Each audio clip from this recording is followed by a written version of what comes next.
¿Perdón? El rash no es patognomónico porque el rash te aparece cuando ya tienes la enfermedad. Es más, cuando ya te curaste, ¿no es cierto? Cuando sus pacientes vienen con el rash, ¿qué significa? Que 14 días antes mi paciente estuvo en contacto con el virus del sarampión. Como ya han pasado 14 días, mi paciente ya tiene anticuerpos contra el sarampión. ¿Cómo puedo saber que va a tener sarampión si todavía no tiene el rash? ¿Perdón? ¿Qué tiene que ver la vacuna, Esther? Si no le han aplicado la vacuna. Si no le han aplicado la vacuna, ¿qué va a pasar con el paciente? Tiene más probabilidad de enfermarse con sarampión. ¿Será que un niño que ha sido vacunado contra el sarampión puede enfermarse con sarampión? ¿Sí o no? Lucas dice sí, Kevin dice no. ¿Cómo es? ¿Sí o no? Claro que puede. ¿Ok? El objetivo de la vacuna es la prevención. Pero si cuando al niño lo vacunaron, el niño estaba con un problema diarreico, con un resfrío, o la enfermera que le puso la vacuna no estaba muy capacitada, a veces vacunan al aire, ¿ok? Se chorrea la vacuna, no entra en contacto con el organismo del niño. O esa vacuna no ha estado con una cadena de frío adecuada, o es una vacuna vencida, ¿ya? O no se ha cargado la cantidad adecuada. Muchas vacunas vienen con dispenser, digamos 10 ml para 10 vacunas. Entonces en lugar de cargar una, cargo 0,5, 0,3, qué sé yo, o desechó. ¿Ya? En el artículo del sarampión en México hablábamos de 3 características que les pueden ayudar a ustedes a identificar que su paciente va a tener un brote de sarampión. Esos son los signos patognomónicos. ¿Qué quiere decir patognomónico? Que solo me va a dar con esa enfermedad. ¿Cuáles son esos signos?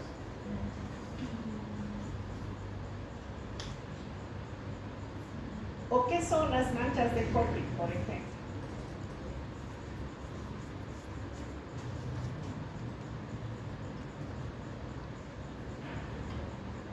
¿Qué son las manchas de Koplik?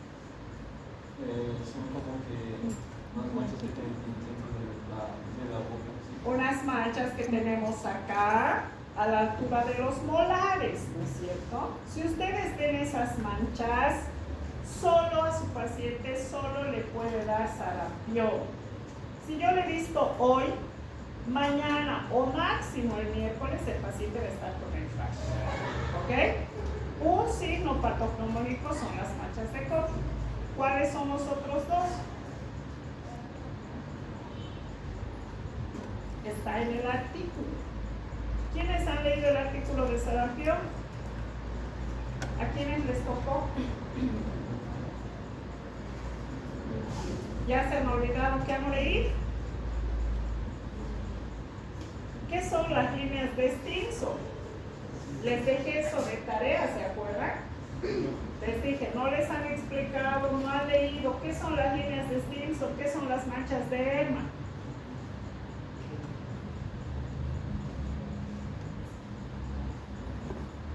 Uy, no sé cómo les va a ir en el segundo parcial, ¿ok?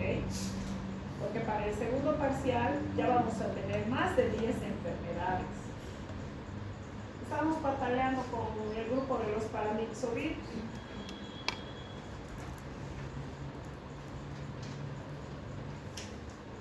¿Cuál es la característica principal de los ortomyxovirus?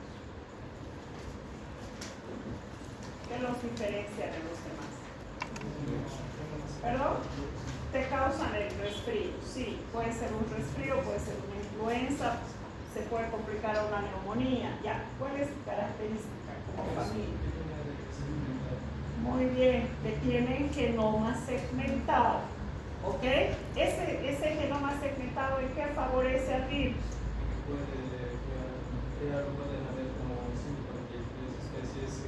Puede mutar en cuanto a las expresiones de qué? De hemaglutinina y de neuraminidasa. Como hay 16 tipos de uno y 9 tipos del otro, 16 por 9, más de 100 posibilidades de mutación. Toma asiento, por favor. ¿Ok? En Bolivia detectamos ¿cómo? Nuestro golpe estándar en Bolivia, ¿cuál es? El PCR. ¿Detectamos qué tipo es de hemaglutinina y qué tipo de neuraminidasa? No. ¿Dónde mandamos? ¿Dónde mandamos? Hasta no hace mucho a Estados Unidos, al CDC de Atlanta. Desde hace 2-3 años a Chile. ¿Ok? En Chile nos pueden codificar el nuevo tipo de hemaglutinina y de neuraminidasa que está causando un brote.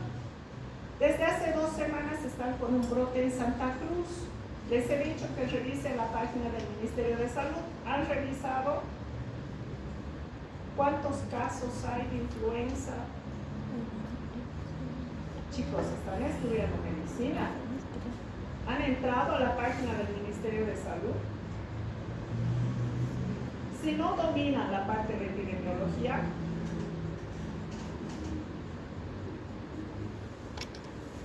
no tienen un CPU de memoria ilimitada, ¿no es cierto? Tienen que estar a la par con la realidad de nuestro país. Les estoy diciendo, son varias clases que les pido lo mismo. Ingresen a la página del Ministerio de Salud. Vigilancia epidemiológica es fundamental para ustedes. Si ustedes no saben que en Santa Cruz están con un brote de H1N1 o de influenza A en general, ¿qué van a hacer cuando tengan casos que vienen de Virgarzama, de lugares cercanos a donde? Todo puede ser. Todos van a venir con los mismos signos, con los mismos síntomas. Revise la página del Ministerio de Salud. Revise. ¿Ya? ¿Hay tratamiento para los ortomixovirus? ¿Qué les damos? Sanamivir o Celtamivir. ¿Ya? El nombre comercial es el Tamiflu, Tomacin. Dentro de los paramixovirus, ¿qué enfermedades te acuerdas? Tenemos 4. ¿Cuáles son? No, la influenza está con los otros. Con los paramixovirus, ¿quiénes están?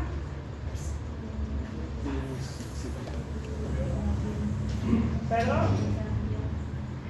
Ya, el sarampión, ¿qué más?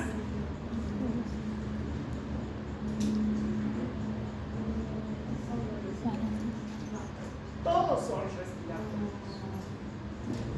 ¿Qué te acuerdas del sarampión? ¿Qué es lo más importante? ¿Cuántos días de rash tiene tu paciente? ¿Dónde empieza el rash? ¿Cómo vas a saber que es sarampión y que no es rubiola, que no es fiebre amarilla, que no es dengue, que no es alergia?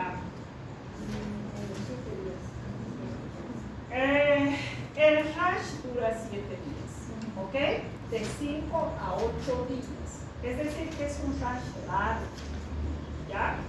Pero cuando el paciente viene a consulta con el rash, ya está en la fase final de la enfermedad, ¿ok? Quiere decir que 14 días antes estuvo en contacto con el virus del sarampión.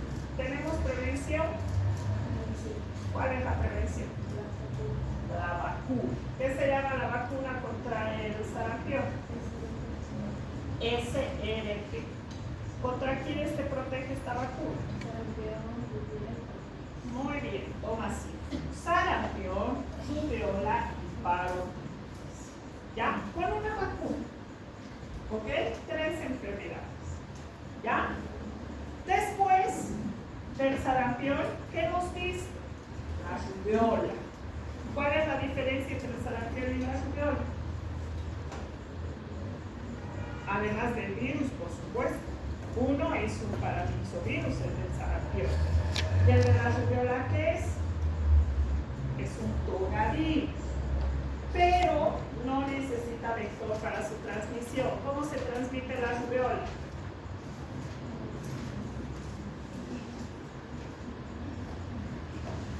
¿Cómo se transmite la rubiola?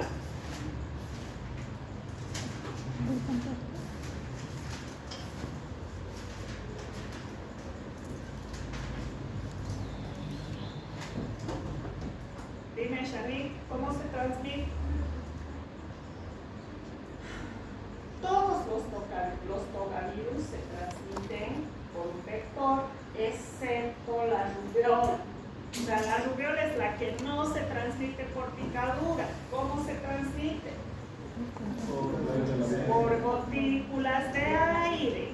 Cuando tueces, cuando estornudas, cuando hablas, cuando tu saliva contamina partes como esta silla, la perilla de la puerta, etcétera, ¿ya? ¿Qué es lo más peligroso de la rubiola? ¿Qué tienen que cuidar?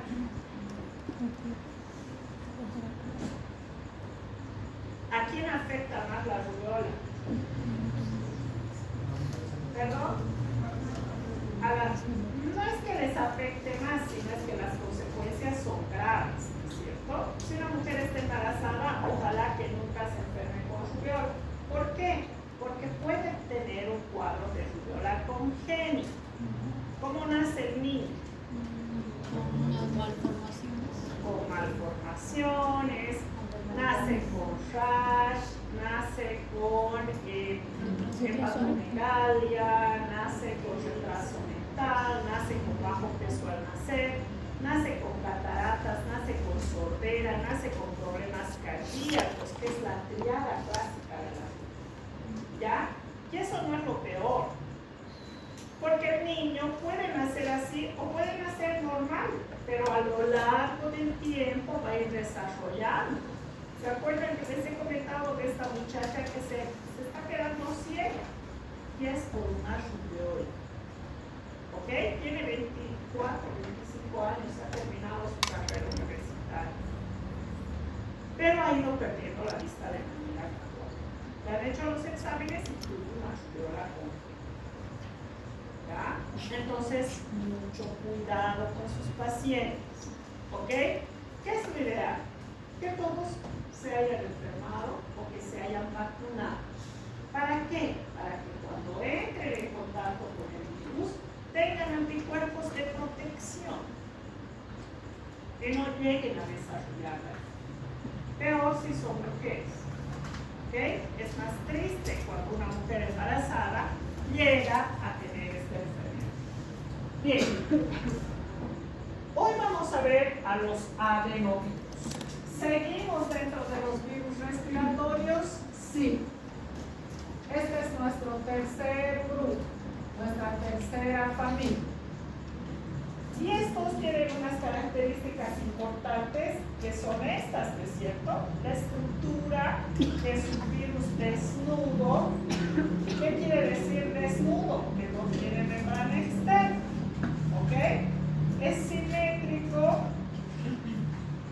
Fueron aislados por primera vez en los 50. Ya hay más de 100 serotipos. ¿Ok?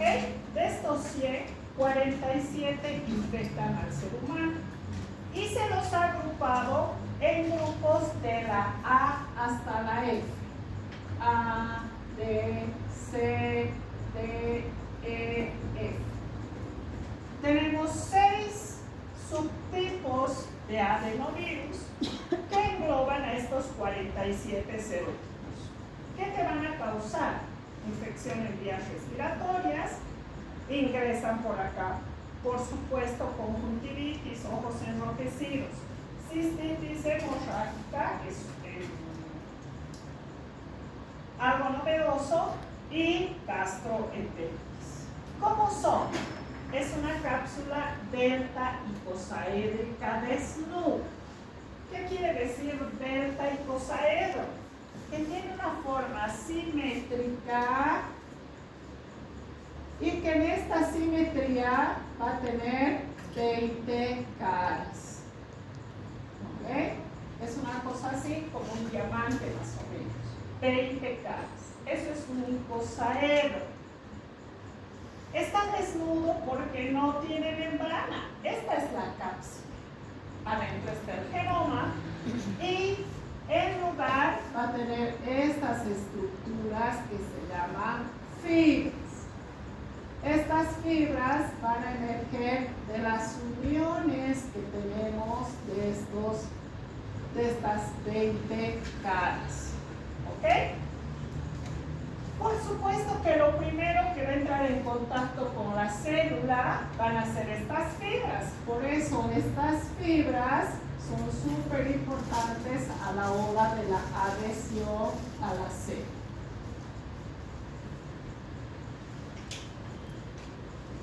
El genoma es lineal, es un grupo de adenovirus cuyo genoma es 1 de ADN. Por eso se llaman adenovirus. ¿Ya? Como son virus con genoma de ADN, necesitan ingresar al núcleo de la célula, porque acá van a empezar su réplica. Para replicarse necesitan el ARN mensajero. Lo aprovechan de la célula a la cual están invadiendo. ¿Ya? El virus codifica estas proteínas para crear su propia ADN polimerasa.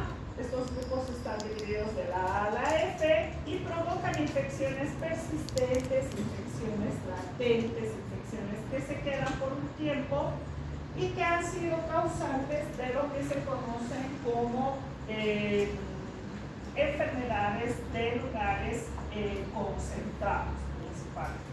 ¿Ya? Este virus es tan simétrico, tan perfecto, que se ha podido identificar y contar cuántos capsómeros forman la cápsula. Y habían sido 240. De estos 240, vamos a tener los exones y vamos a tener a los pentones. ¿Ya? Que son los que se van a encargar principalmente de cubrir o de manejar esta cápside, estas proteínas que se van a ocupar de proteger al genoma. ¿Ya? Entonces van a tener exonas y van a tener 12 pentonas. ¿Qué quiere decir? Que de donde sale la fibra se llama pentona. El resto se llama exona. ¿Ya? 240 capsómeros que son exones o exonas y de esos 12 que son pentones o pentonas, los que están en las esquinas, en las uniones, de las que vamos a tener el nacimiento de una fibra. ¿Ya? Por eso las fibras son las partes tóxicas. Acá, lo primero que va a chocar de nuestro adenovirus va a ser la fibra. La fibra es lo que está sobresaliendo de la cápsula. Esta fibra es la que tiene que encontrar el receptor adecuado para la célula a la cual realiza. ¿Ya? Una vez que tenemos unión entre esta nuestra fibra y la célula, va a haber este proceso de acercamiento de endocitosis. Una vez que hemos tenido a la endocitosis, vamos a tener nuestra denudación, en la que vamos a tener genoma por un lado y vamos a tener proteínas de la cápside por el otro, y estas tienen que ingresar al núcleo de la célula. Por eso en esta célula el núcleo está dibujado tan grande. ¿Ok? Porque como este genoma es de ADN, necesita sí o sí, para su transcripción, traducción y replicación, ingresar y aprovechar la maquinaria del núcleo de la célula. ¿Ya? Los de ARN se pueden replicar en el citoplasma, los de ADN no. Necesitan ingresar al núcleo. ¿Ok? Una vez que se han replicado, vamos a tener el ensamblaje de estos genomas que se han replicado juntamente con estas proteínas externas que van a estar listas para salir. No tiene membrana externa, es un virus desnudo. ¿Cómo va a salir de la célula? ¿Por qué proceso? ¿Perdón? ¿Qué ven en la imagen? ¿Hay gemación?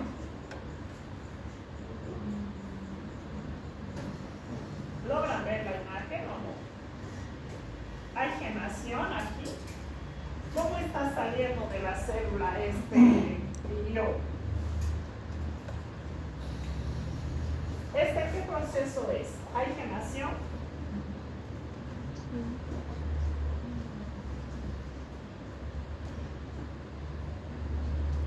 Chicos, ¿ven gemación acá? ¿O no? ¿Sí o no? Algunas voces tibias dicen sí. ¿Cómo es? ¿Esto es gemación o no? ¿Para qué gema el virión al salir de la célula?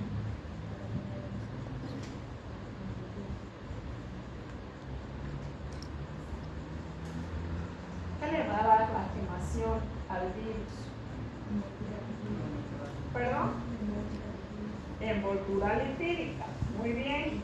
Los virus que salen de la célula por un proceso de gemación arrastran la envoltura lipídica de la célula.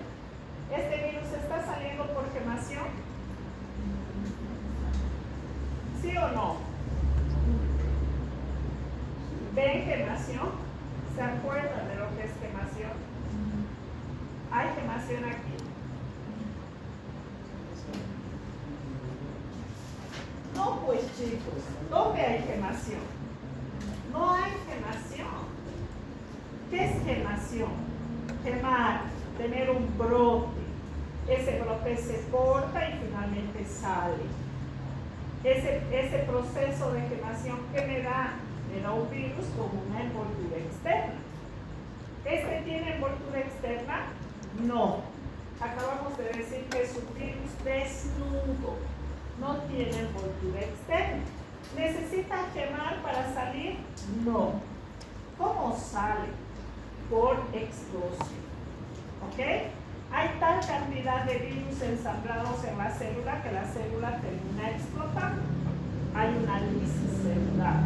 Producto de esa lisis celular, todos estos viriones salen a circulación. ¿Ya? Ay, me preocupan un poco ustedes. No sé si están aprendiendo hoy. ¿Ok? Bien. Son virus respiratorios, ingresan por el sistema respiratorio superior, infectan la faringe, infectan las conjuntivas, infectan el intestino delgado.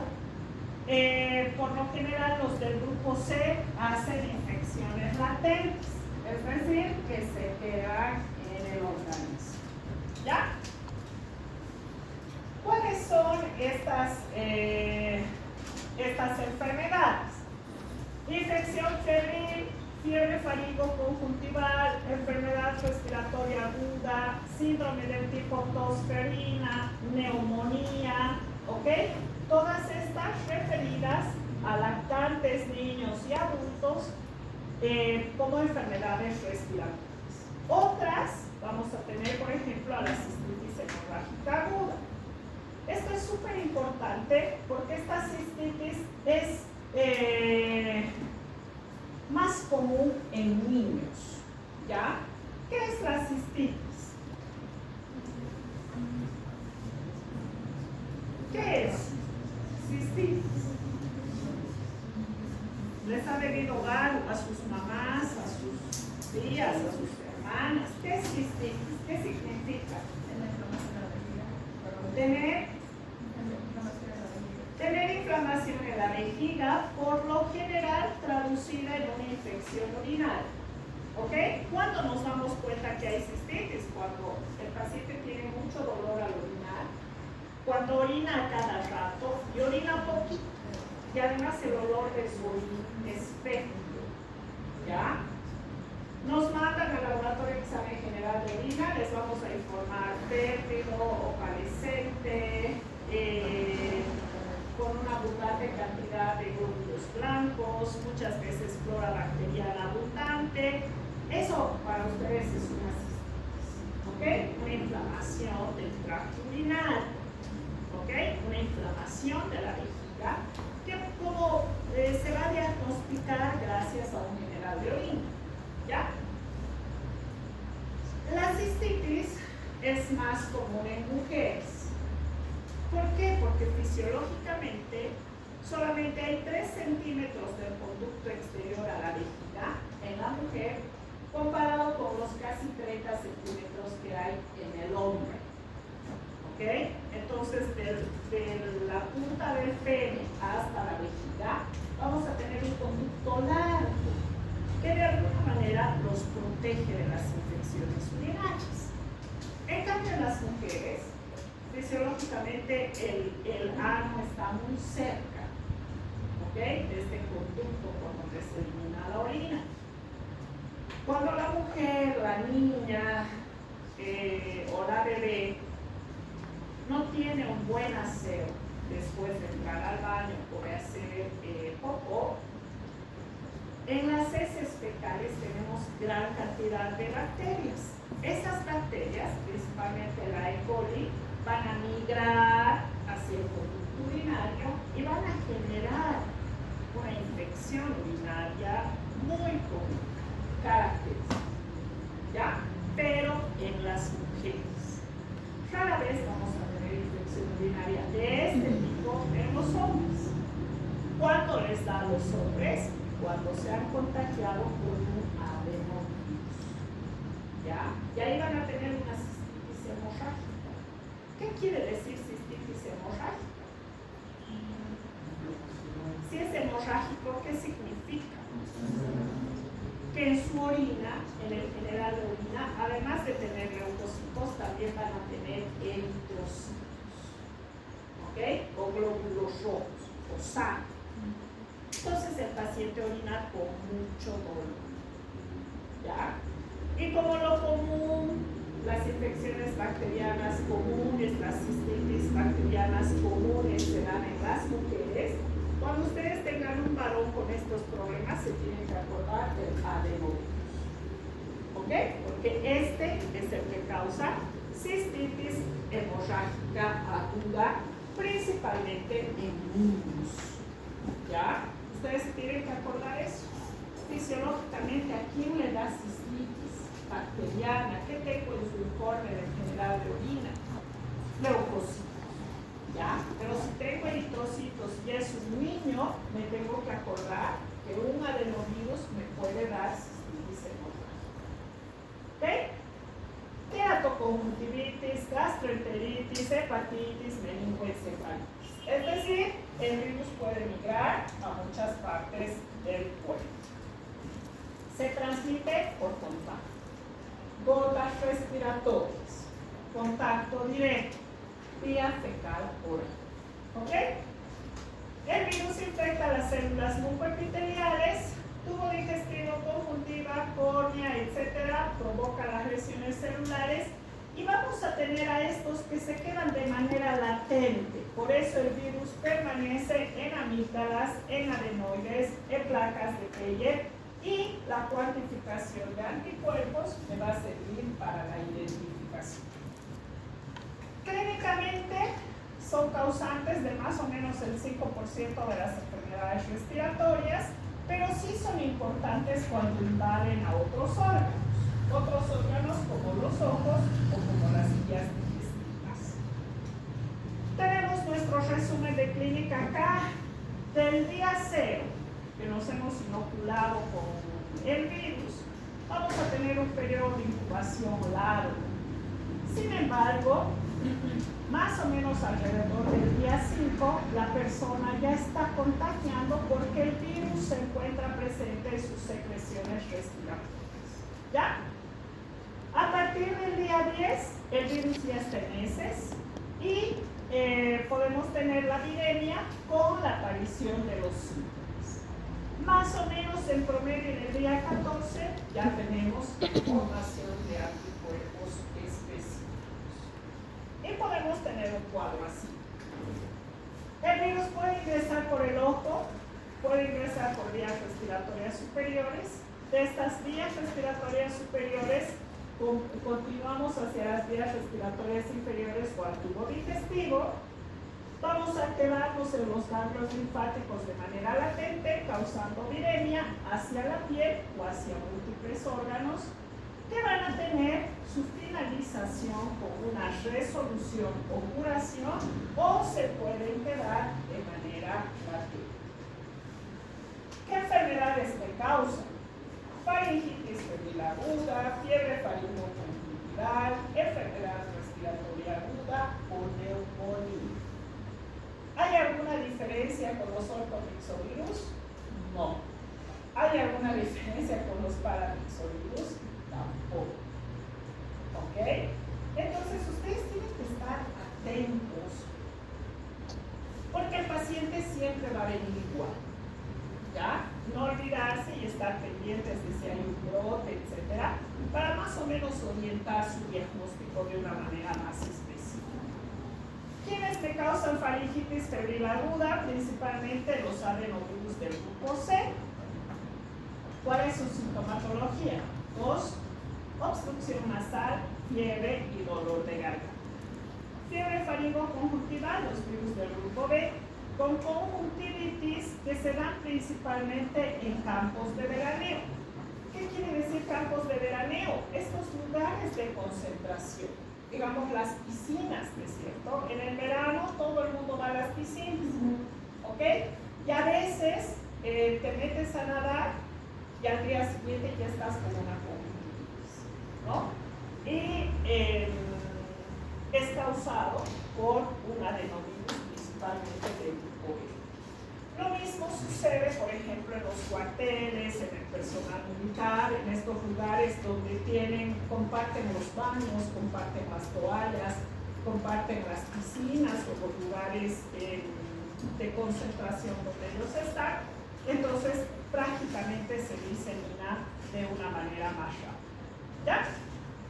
Adenovirus del grupo B y del grupo E, enfermedad respiratoria aguda, principalmente reclutas militares, gente que vive en condiciones de hacinamiento. ¿Ya?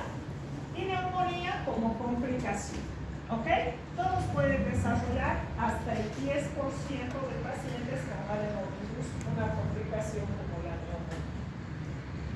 Algo que diferencia un poquito del resto son las infecciones oculares. ¿Por qué? Porque vamos a tener queratoconjuntivitis así. ¿Ya?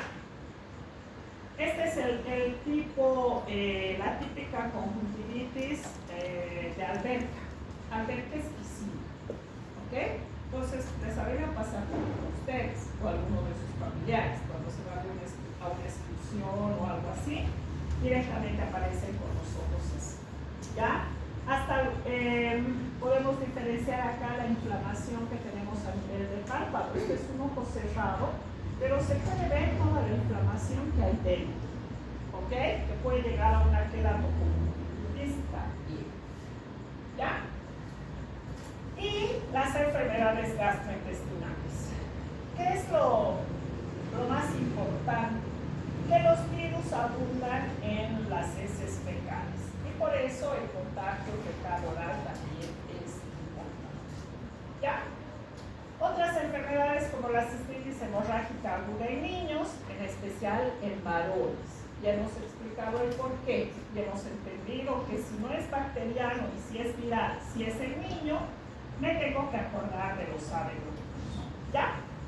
El virus ya se está eliminando en la orina de estos pacientes enfermos. Y si son pacientes que están inmunodeprimidos por algún trasplante, se puede complicar a una neumonía grave. ¿Ok? A ventaja de los paramixovirus, estos inducen una inmunidad prolongada, adecuada contra la reinfección. ¿Por qué? Porque hay viremia. ¿Qué puedo hacer en laboratorio? aislar al virus o puedo hacer pruebas en suero con técnicas variables como la ELISA, la inmunofluorescencia, la quimioluminiscencia, en búsqueda de ¿qué? De anticuerpos IgG, IgM para los adenovirus. ¿Ya? Epidemiológicamente hablando, son virus inocuos, es decir, que están presentes en todas partes del mundo, tienen distribución mundial, se disemina principalmente por la vía fecal oral, por las gotitas respiratorias o por fluidos contaminados. ¿Ya? Lamentablemente, en cuanto a su control, se está trabajando en preparación de vacunas, pero no tenemos todavía resultados importantes. Sin embargo, el hecho de clorar las aguas, de poner cloro y de hacer mantenimiento a las piscinas, ha reducido estos brotes de conjuntivitis viral. ¿Ok? Con eso terminaríamos a este grupo de los adenovirus.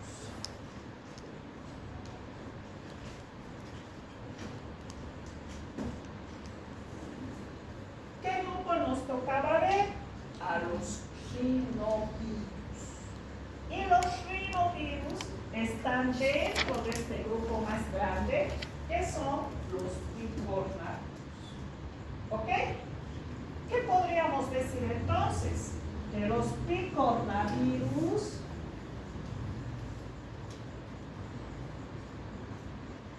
se van a dividir en rinovirus y se van a dividir en enterovirus. Dentro de estos enterovirus está el virus de la polio. ¿Ok? Dentro de este enterovirus está el virus de la hepatitis A. Dentro de estos enterovirus están el virus de las coxsackies, etcétera, etcétera. ¿Ok? Y también los rinovirus. ¿Ya? Entonces, como están dentro de esta familia, los picornavirus también van a ingresar por sistemas respiratorios superiores. Picorna quiere decir pequeño. Entonces, estos son los virus más pequeños en tamaño, pero que tienen varios representantes. Los enterovirus que se quedan en el aparato digestivo y los rinovirus que los podemos aislar principalmente de nariz y faringe. ¿Ya? Muchos picornavirus causan enfermedades en humanos y las enfermedades van desde lesiones cutáneas, enfermedades fetiles indiferenciadas, conjuntivitis, hasta parálisis grave. ¿Ya? Por supuesto, el que nos da parálisis grave es el virus de la polio. ¿Ok? Poliomielitis. Por eso, la enfermedad más grave causada por los enterovirus de cualquier tipo es la poliomielitis. ¿Ok? Y esta es la estructura del virus. Tiene adentro está su genoma de ARN, por fuera vamos a tener la cubierta, que está hecha como por adoquines que tienen una forma de pentágono. Es decir, estos pentámeros tienen sitios de unión y en estos sitios de unión tenemos los receptores celulares por los que se acercan a cualquier célula. ¿Ok? Entonces, a diferencia, por ejemplo, de los adenovirus, acá no tenemos fibras, pero sí tenemos sitios de unión y en esos sitios de unión vamos a tener poros que nos faciliten el acceso a las células importantes. ¿Ya? Y esta es la clasificación. Dentro de la familia Picornaviridae vamos a tener enterovirus y rinovirus. Dentro de los enterovirus vamos a tener al virus causante de la polio, vamos a tener a los coxsackie del grupo A, coxsackie del grupo B, enterovirus y ecovirus en general. ¿Ya? Dentro de los rinovirus, el virus del resfriado común y dentro de los hepatovirus, el virus de la hepatitis A. ¿Ok? Parchovirus, aftovirus, cardiovirus, principalmente todavía en los animales. Por eso tenemos la fiebre aftosa del ganado bovino. Han debido escuchar, ¿no? La fiebre aftosa. Entonces, este es el cuadro resumen de los picornavirus, para mí más importante, porque acá están todos los virus y las enfermedades causantes, ¿ya? Sea un rinovirus, ecovirus, coxsackievirus, poliovirus, virus de la hepatitis A, va a ingresar por sistema respiratorio superior. Llega a la faringe para tener una primera replicación. Después de esta replicación hay una viremia primaria que permite a través de la circulación sanguínea que cada virus llegue a su tejido diana. ¿Ya? Entonces, si es el virus de la hepatitis A, su tejido diana es el hígado. Si es un ecovirus, un poliovirus, un coxsackievirus, su tejido diana son las meninges. Si es un poliovirus o un coxsackie, se puede llegar también al cerebro. Si es un eco, un coxsackie A, un coxsackie B, al músculo. Y si es un coxsackie A la piel. Todos estos son sus tejidos diana. A estos ha llegado luego de una primera replicación. ¿Ya? Y después, una vez que ha llegado al tejido diana, pasa a la viremia secundaria. Una vez después de la viremia secundaria, el virus se elimina por las heces. Y fíjense la cantidad de enfermedades que causa. Entonces es una familia grande. ¿Ya? Vamos a ver hepatitis, vamos a ver encefalitis, meningitis, enfermedad paralítica, sí, con la polio. Vamos a ver pleurodinia, miocarditis cuando se trata del corazón o del tórax, o vamos a ver la enfermedad mano, piel, boca causada por los gusanos. ¿Ya? Que es una enfermedad muy común, principalmente en niños en edad escolar. Entre los 4 y los 6 años, los niños les van a aparecer con el brote en las palmas de las manos. ¿Ya? Y eso es ocasionado por un coxsackie. No tiene cura específica, el niño tiene que estar así aproximadamente 7 días y como aparece en sus vesículas, desaparece. ¿Ok? Este virus se replica dentro de la célula. Una vez que ha ingresado a la célula infectada, vamos a tener, por supuesto, el primer paso que es el de la adhesión. Acuérdense que aquí para la adhesión es importante estos pentámeros que tienen lugar a poros. Esos poros específicos se ponen en contacto con la célula. Hay un ingreso a la célula, denudación o liberación del genoma.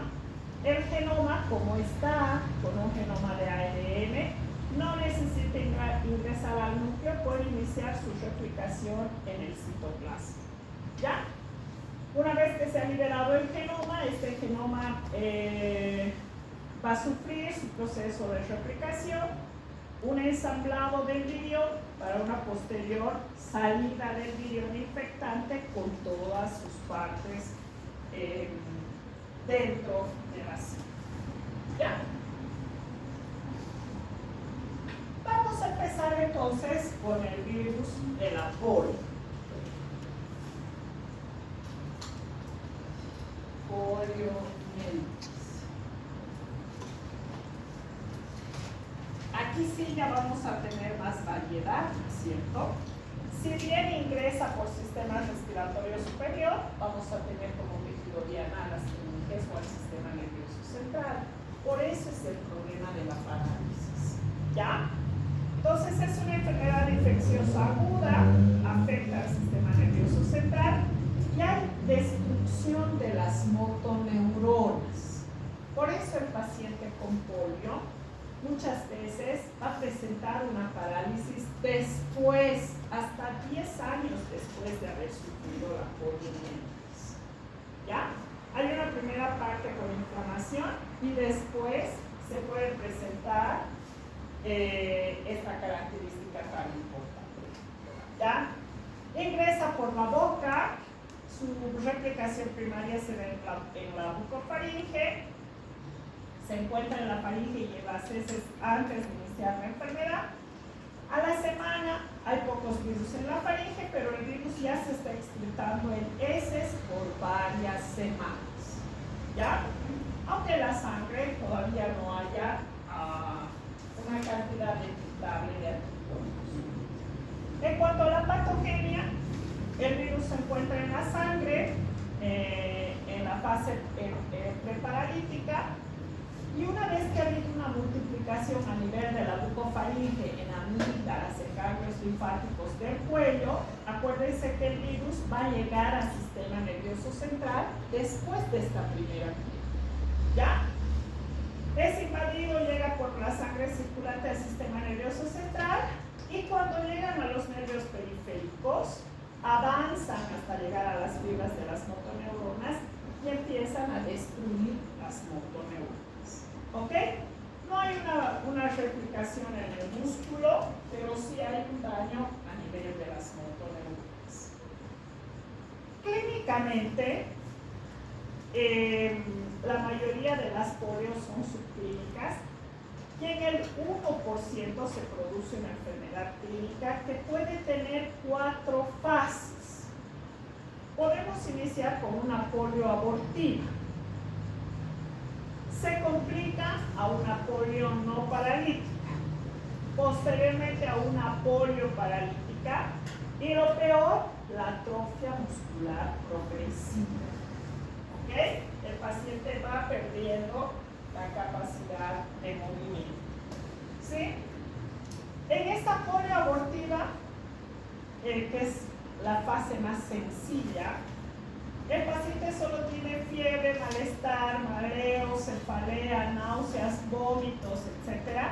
Y se recupera totalmente en pocos días. ¿Ya? Vamos a tener polio abortiva, la más buenita, de la que mi paciente se va a recuperar de una manera importante. ¿Ok? La recuperación ocurre en pocos días y el paciente se recupera por completo. La segunda va a ser la polio no paralítica. Vamos empeorando, ¿no es cierto? Es mucho peor. Ya el paciente tiene rigidez y dolor de espalda y cuello. ¿Ya? La abortiva fue simple, pareció un resfrío. Acá ya hay rigidez, cuello, espalda. ¿Ok? Pero también esta enfermedad dura de 2 a 10 días, la recuperación es rápida y completa, y vamos a tener algún porcentaje que pase a la paralítica, pero este porcentaje va a ser mínimo. El tercer caso, la polio paralítica. ¿Ok? Acá ya hay una parálisis flácida resultante del daño a la motoneurona inferior. Por eso, de la cintura para abajo es que los pacientes no pueden manejar. Hay incoordinación secundaria de invasión cerebral, hay espasmos dolorosos de los músculos, pero puede haber recuperación incluso hasta en 6 meses. ¿Ya? Aquí era hasta 10 días, acá es hasta 6 meses. Y acá de 1 a 2 días. ¿Ok? Pero todavía hay pacientes que se recuperan de la polio paralítica también. ¿Cuál es la grave? La atrofia muscular progresiva post-poliomielitis. ¿Ok? Aquí ya hay desgaste muscular. Y como hay desgaste, ya no tenemos la recuperación. Entonces, ¿cómo se ven los pacientes? Así. ¿Ya? Por eso es súper importante la prevención. ¿Ok? ¿Con qué vacuna nos prevenimos para la polio? ¿Qué se llama la vacuna?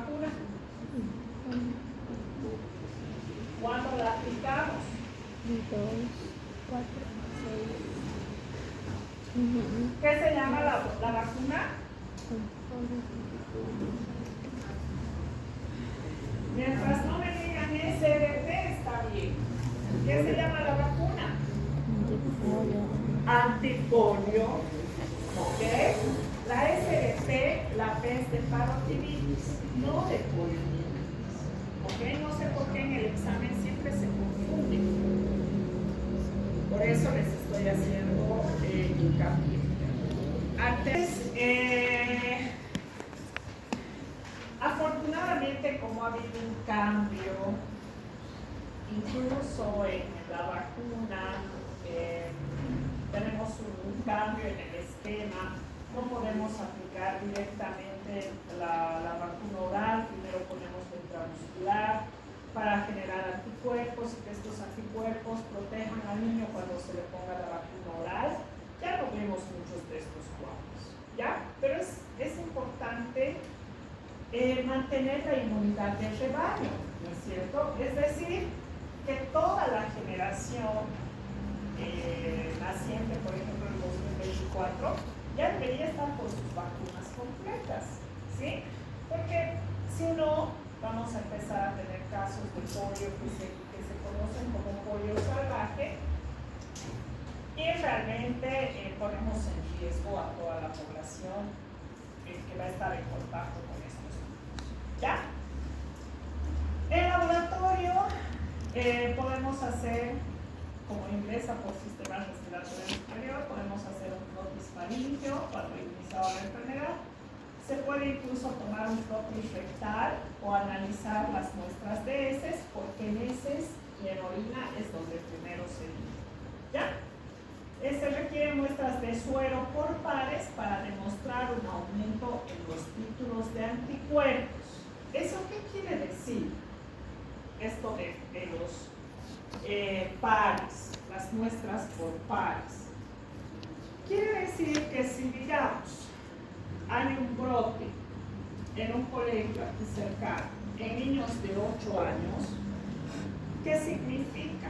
Que toda esa generación de niños de 8 años ha tenido algún problema con la vacunación, ¿ya? Entonces, se le toma la muestra al niño enfermo y se toma la muestra a sus pares. ¿Quiénes son sus pares? Son niños de 8 años también, ¿ok?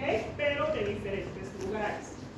Si digamos el brote se produjo en una escuelita de Tifti Norte, al norte de la ciudad, vamos a tomar muestras de niños de 8 años que estudien en el centro, que estudien en el sur de la ciudad, ¿ya? ¿Por qué? Porque así vamos a ver qué cantidad tenemos de anticuerpos IgG provenientes de la vacunación, ¿ya? Y para confirmar que un niño que estaba vacunado está con una infección ahora, los títulos tienen que ser de 4 veces más. ¿Ok? ¿Qué quiere decir? Que si en el niño del centro y en el niño del sur había 10 unidades de anticuerpos IgG, en este niño que está con el brote tiene que tener por lo menos 40 o 50 unidades de IgG. ¿Para qué? Para confirmar que tiene la infección ahora, ¿ya? Y que esos anticuerpos no son productos solamente de la vacunación.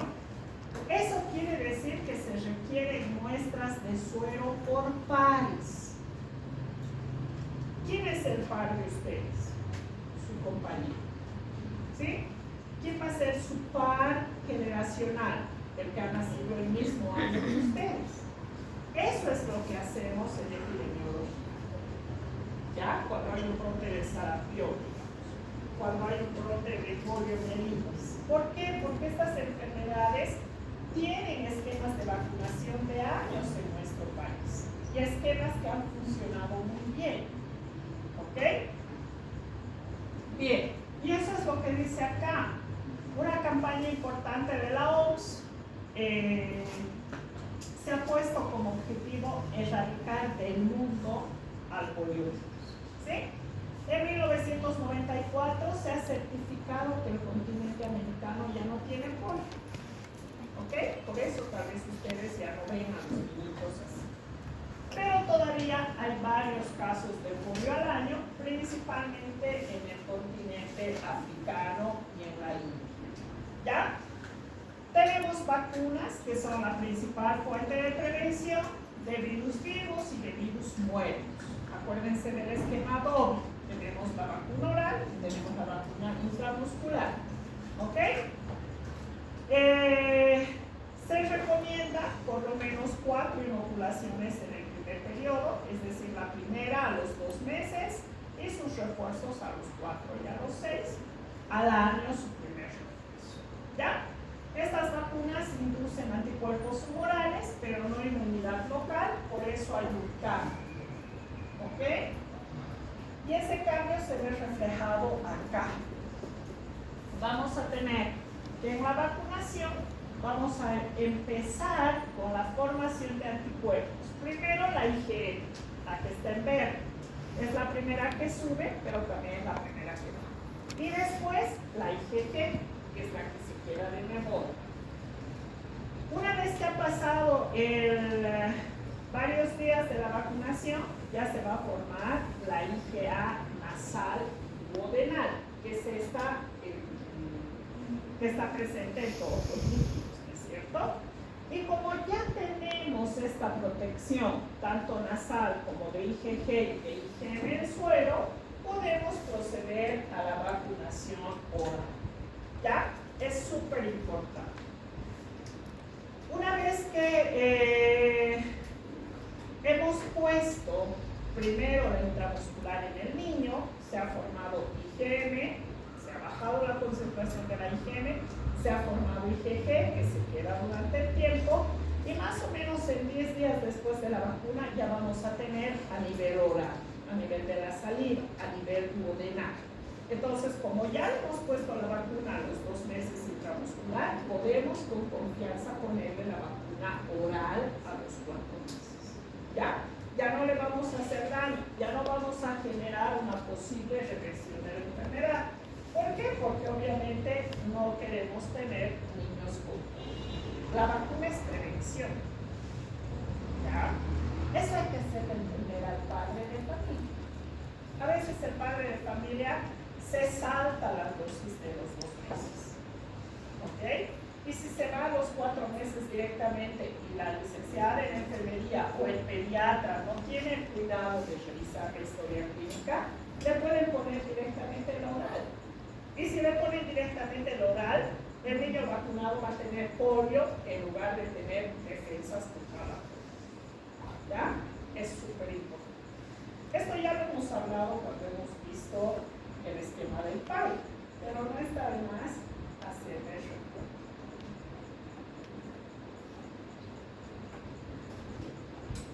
¿Alguna duda del polio?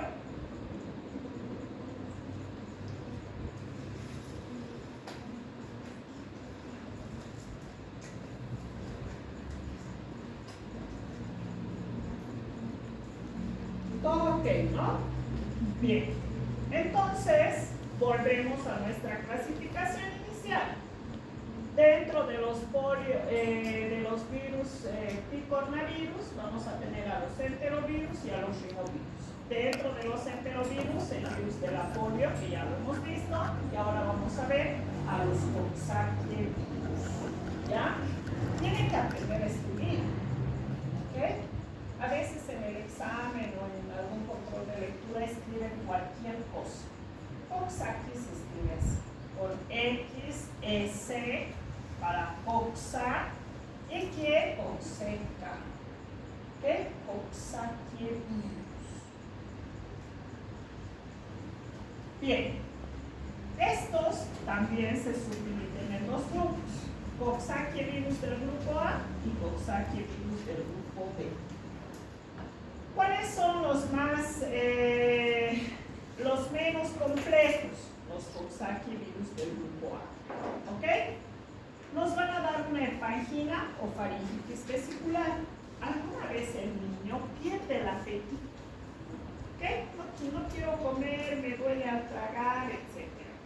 Uno ve la boquita y resulta que tiene unas vesículas en la faringe. Y a veces se confunde el diagnóstico diagnóstico y se dice que tiene aftas, ¿ok? Y que por las aftas el niño no está comiendo, ¿ok? O que ha comido, he escuchado mucho que la gente dice, debe estar con el estómago cargado, es decir, que está con una, que no está entrando al baño de manera adecuada y que necesita eliminar esas heces retenidas en su organismo, ¿ok? Y de lo que se trata en realidad es de un virus, un Coxsackie-virus del grupo A, que te puede dar el vagina, que es esta faringitis vesicular, y te puede dar la enfermedad mano-pie-boca, ¿ok? Además de la conjuntivitis hemorrágica. Esta es la más, la menos problemática, porque estas vesículas, como aparecen, desaparecen. 7 días max. 5 a 7 días de erupción. ¿Ya? Nada más. En cambio, las del grupo B son un poco más profundas y más molestas porque ya te causan una inflamación a nivel de las pleuras, que se conoce como pleurología. Pleurodinia, miocarditis, pericarditis, meningoencefalitis o lo que se conoce como enfermedad grave generalizada de la ¿ok? Se ha recuperado el virus de la sangre en etapas iniciales, también en la faringe, principalmente cuando hay erupciones a nivel de la faringe. Clínicamente, su periodo de incubación varía de 2 a 9 días y podemos tener sintomatología neurológica, de piel y mucosas, enfermedad cardíaca, ocular, infecciones respiratorias o problemas gastrointestinales. En los neurológicos está la meningitis, donde el paciente va a llegar con fiebre, cefalea, malestar, náuseas, dolor abdominal. A veces se puede confundir con la polio, porque el paciente tiene esta molestia a nivel de las meninges, pero generalmente se recupera por completo si hay algún tipo de parálisis, ¿ya? Lo que no sucede con la polio. Y a nivel de piel, la más importante es la hepangina, que es una faringitis, y la enfermedad mano-pie-boca. ¿Dónde aparece la erupción? Solo en la palma de las manos, ¿ok?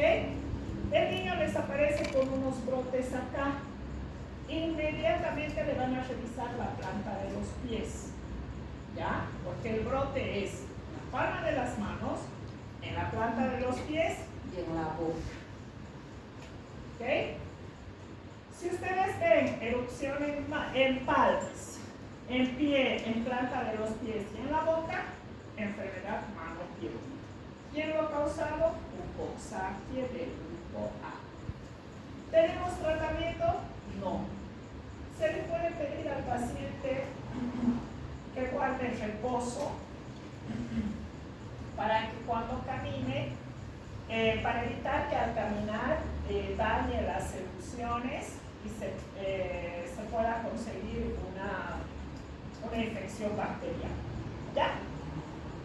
A nivel del corazón, hay una pleurodinia con una mialgia o enfermedad de Born que empieza con fiebre, dolor torácico, hay miocarditis, a veces es pericarditis cuando la inflamación es en el pericardio, y estas van a ser ocasionadas por los Coxsackie del grupo B. A nivel ocular, conjuntivitis hemorrágica, a nivel respiratorio puede ser sintomatología de catarro común, y a nivel gastrointestinal, una replicación a nivel de los enterovirus que genera diarrea en los niños. ¿Ya? Para el diagnóstico buscamos al virus o buscamos y cuantificamos a los anticuerpos. Se puede hacer biología molecular también. Y actualmente no tenemos vacunas, pero el control se da más que todo de sostén. ¿Ya? Para evitar que tengamos brotes mayores. ¿Ok? Por supuesto el aislamiento. ¿Ya? Generalmente el niño aparece con estas erupciones cuando empieza el kinder, cuando empieza el colegio. Entonces lo importante es el aislamiento. Después de ver a los Coxsackie, vamos a ver a los ecovirus. folio ya está, o sea, aquí ya está. Ecovirus. ¿Quiénes son los ecovirus? Son un grupo de virus que producen molestias gástricas en general, ¿ya? Y como no se los ha podido identificar, se los ha generalizado. Eco viene de esta palabra en inglés, ¿no es cierto?, que ocasiona en el hombre alguna enfermedad, algún daño citopatogénico a nivel entero, ¿ya? Por eso están reunidos en un solo grupo, que se conocen como ecovirus o hechovirus, ¿ya? Infectan el intestino humano, pueden causar meningitis aséptica, encefalitis, enfermedad febril con o sin erupción, catarro común. ¿Ok? Todos los virus que estamos viendo les van a dar catarro común. Por eso en los principios que veíamos de las enfermedades virales decíamos una sola enfermedad puede ser ocasionada por muchos virus. Y ahorita catarro común, con todos los que estamos viendo. ¿Ya? Los ecovirus los vamos a recuperar de la faringe y de las heces. ¿Ok? Si tenemos daño a nivel del sistema nervioso central, también se puede hacer un examen en líquido cefalorraquídeo. ¿Ok? Clínicamente, la mayoría de los pacientes van a tener tasas de recuperación mayor cuando se trata de un ecovirus. Hay anticuerpos específicos contra estos virus y el virus lo puedo aislar principalmente de líquidos corporales o de líquido cefalorraquídeo. Estos ecovirus producen secuelas neurológicas, a veces daño mental, ¿sí?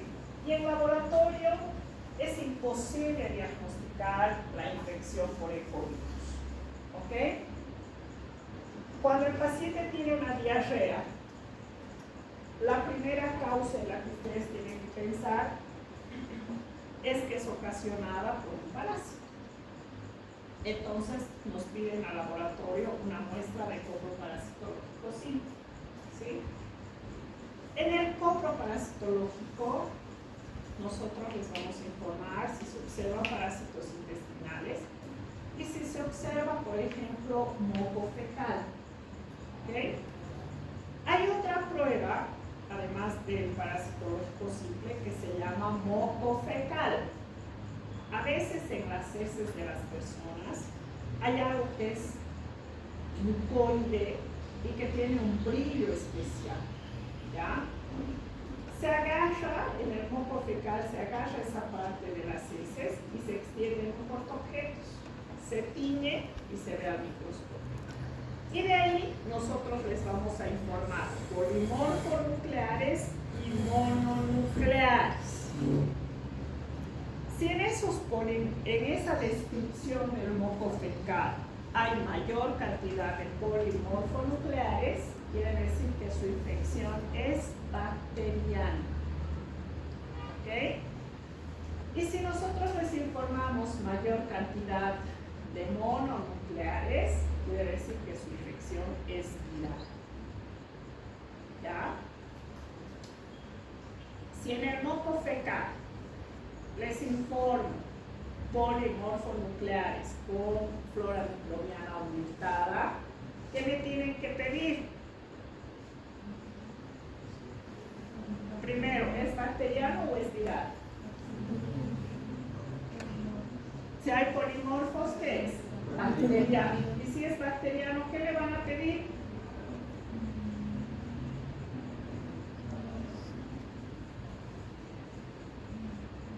¿Qué prueba me van a pedir? ¿Qué van a hacer si en el resultado del moco fecal les voy a informar que se trata de microrreno bacteriano? ¿Qué van a hacer? ¿Antibiótico directo? Pruebas amoníaco después Prueba. Yo creo que se pide nuevamente si la paciente tiene un problema así.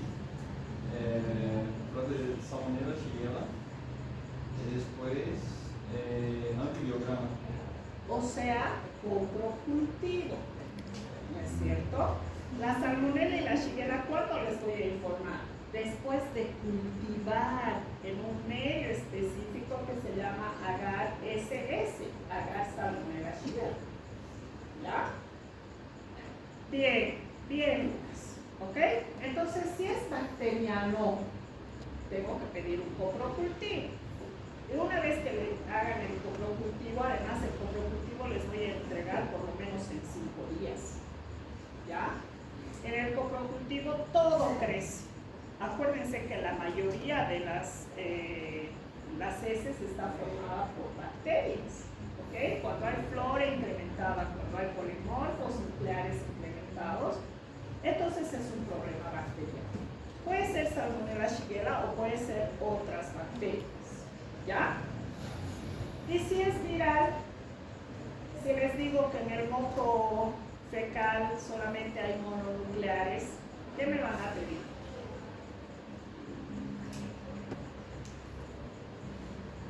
¿Qué me pedirían? Si es viral, ¿en qué van a pensar? ¿En qué pruebas?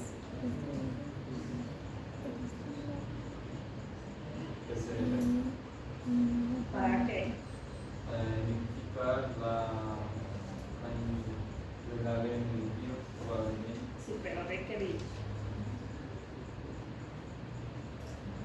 Hay una prueba específica para el rotavirus, ¿ya? Porque en los virus, el más común en los niños es el rotavirus, ¿ok? Pero también puede ser un ecovirus, ¿ok? Todos estos virus que me están causando problemas a nivel de intestino, ¿ya?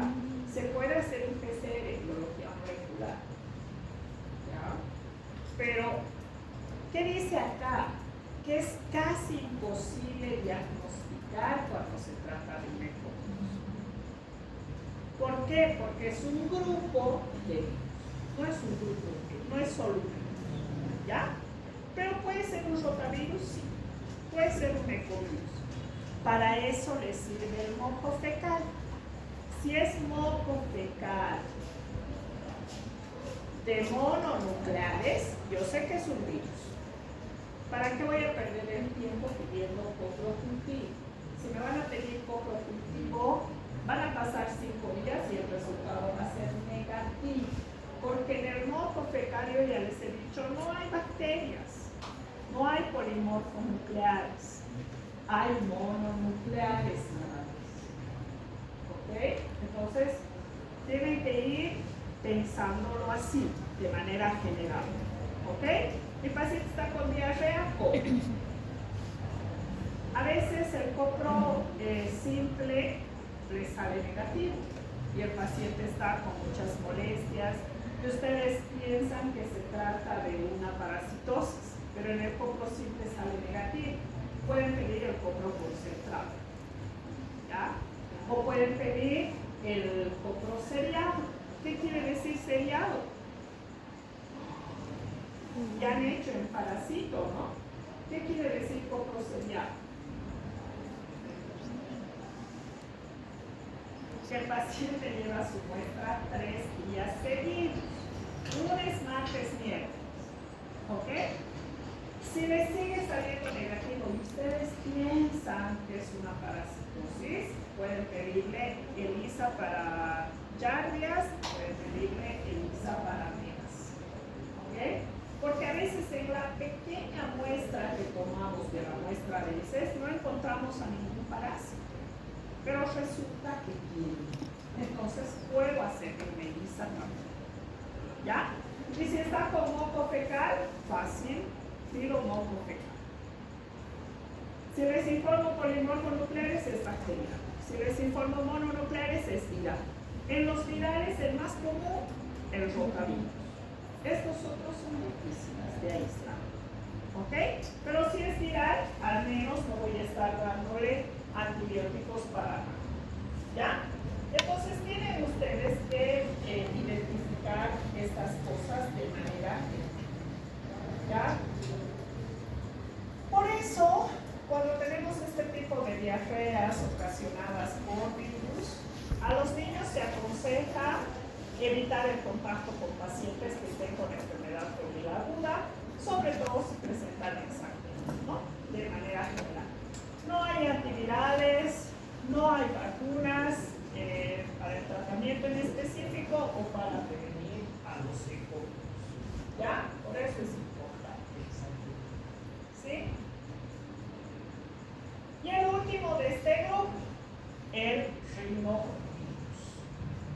¿Ok? ¿Por qué digo el último? Porque los hepatovirus los vamos a ver con el virus de las hepatitis. Pero sabemos que el hepatovirus es un picornavirus que causa la hepatitis A. ¿Ok? Para terminar, vamos a ver a los rinovirus. ¿Qué sabemos de los rinovirus? Que son los virus del catarro común. ¿Ya? Principalmente cuando se tiene enfermedad respiratoria superior leve, piensa en un catarro común, entonces el virus va a estar en secreción nasal, en secreción faríngea, en secreción bucal, al igual que los otros. Fíjense quiénes los causan catarro común: coronavirus, adenovirus, enterovirus, parainfluenza, influenza. Todos los que hemos visto que ingresan por el sistema respiratorio superior nos causan gripe común, catarro común. ¿Ya? Son causa de infecciones del aparato respiratorio superior o del síndrome de catarro común. Este virus ingresa, por lo general, dura 7 días. Tiene un periodo de incubación de 2 a 4 días después de la exposición. Hay una relación directa entre la cantidad del virus y la gravedad de la enfermedad. ¿Qué pasa con este síndrome de respiro de catarro común?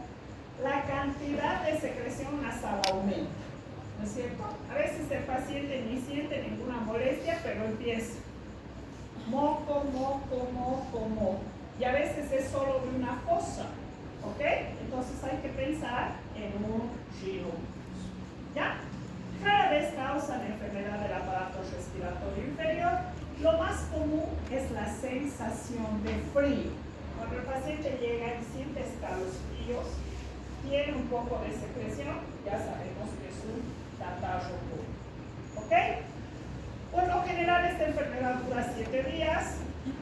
Puede haber tos de 2 a 3 semanas después de que el paciente ya se ha sanado. Y sus síntomas generales incluyen estornudos, obstrucción nasal, secreción nasal. Se le tapa un orificio y por el otro moco, moco, moco, moco. Característico, ¿no? Hay dolor en la faringe, cefalea, tos leve, malestar, sensación de frío, puede haber fiebre o no. Y la mucosa nasal está enrojecida. ¿Cómo viene una persona con un catarro, con resfrío común, con su nariz así, ¿no? Un punto rojo en la nariz, todo inflamado, secreción, de tanto que se limpia, se le espera hasta la nariz acá. Sensación de frío, resfrío común, gripe común, catarro común. ¿Ya? ¿De qué hay que cuidar? De una infección bacteriana secundaria que puede generar otitis, sinusitis, bronquitis, neumonitis, etcétera, etcétera. Los anticuerpos van a aparecer de 7 a 21 días. Para el tratamiento no se dispone de un tratamiento específico, pero se aplica interferón por vía intranasal. ¿Ok? Hay gotitas de interferón para ponerse a la nariz y eso va mejorando notablemente, evita la propagación del virus. Se estima que los antivirales tienen mayor probabilidad de ser un medio para el control y ya les comenté que existen algunos que ya tienen efectividad. ¿Ok? Tenemos ahora cantidades, ¿cierto? El Refrianex, el Tapsin, etc. Pero el antifludes es el único que tiene antivirus. Entonces, cuando uno tiene cualquiera de estas sintomatologías, es mejor tratarlo de esa manera.